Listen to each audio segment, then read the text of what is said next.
For the first time in my life, I was finally happy.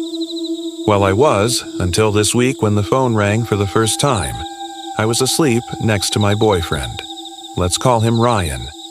Ryan was the sweetest and most caring man in the world. He would do anything for me, and I would do anything for him. But that all changed that night. I woke up to the phone ringing. I was barely awake, and I could only just manage to open my eyes slightly. Through the slight gap, I saw it was 3:17 a.m. Who the hell is calling me at this time of night? It must be something bad, I thought, whilst I reached over for my phone. Ryan hadn't moved. He must have been in a very deep sleep. I picked up the call and groggily said, "Hello." Ryan has a second cell phone. It's hidden above the shower. Move the loose ceiling tile. You'll find it there. The voice was quiet, almost a whisper, but it had a raspy quality to it. It certainly wasn't a voice of someone I knew, but I thought it must be a prank. However, before I could even respond, the anonymous caller cut the line dead. I sat there for a few moments thinking this must be some kind of joke, but it wasn't funny. I didn't understand why someone would joke about that. If it was a friend, they know my past, they know I have been cheated on before, and it broke me. Some friend they are, if it is one of them. I decided I would go and check just for my peace of mind. There's no harm in checking, and if there isn't anything there, I could just go back to sleep and forget about the prank until tomorrow. I carefully got out of bed so as not to wake Ryan and crept over to the bathroom door. I had to stand on the edge of the bath to reach above the shower, but I found a loose tile and moved it. I reached up and felt around for something. I didn't find anything at first and felt a sense of relief wash over me.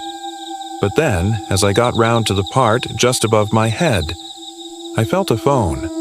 My mind began racing. What was this doing here? Surely Ryan couldn't do this to me. Then my mind went back to the call. How could anyone even know this? Was it a friend of Ryan as he had told about the phone and they were warning me? I stepped down and turned the phone on. Luckily, there was no lock. I swiped it open and went to the messages. There were hundreds of messages dating back to over a year ago with someone called Jasmine. They had even mentioned me in the texts. Carla's at it again. She's always trying to start arguments. Never leaves me alone. One text read, "You need to leave her, babe. I need you. I love you."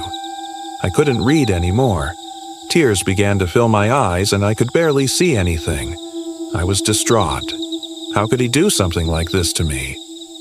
I ran to the bedroom, threw the phone at him and started shouting. He had no remorse. He just asked how I knew about the phone.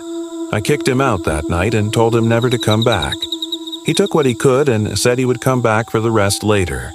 I told him he would never step foot in this house again and that I would mail his stuff to his new address. I called my sister, crying down the phone to her. She said she would come and stay with me a few nights in the guest bedroom. She came over and we watched a few films, drank some wine, and ordered takeout. It made me feel a bit better, but I was still devastated. I told Lauren that I was going to head up to bed around 11 p.m. I fell asleep quickly, probably the wine's doing. Then again, I was woken by the sound of my phone ringing on the bedside table. I was still a little drunk and had almost forgotten about the call the previous day. I told Lauren about it, but she was convinced it was one of Ryan's friends who felt guilty about knowing he was cheating. I picked up the phone and read the time. 3:17 a.m., shown on the screen in big, bold white letters. The same time as yesterday. I started to shake slightly and I could feel my heart beating out of my chest. After what seemed like forever, I finally built up the courage to answer the call. "Hello," I said, stammering. For a second, the line was silent. Then, in that quiet, raspy voice, the caller said, "He left something behind, under the floorboard, the third one from the wardrobe." The call ended. I called out to Lauren, but there was no answer. She must have fallen asleep on the couch downstairs.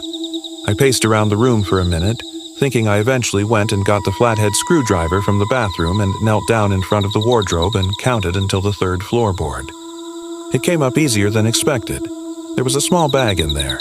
I grabbed the bag, put the floorboard back, put the screwdriver on the side table and sat cross-legged on my bed.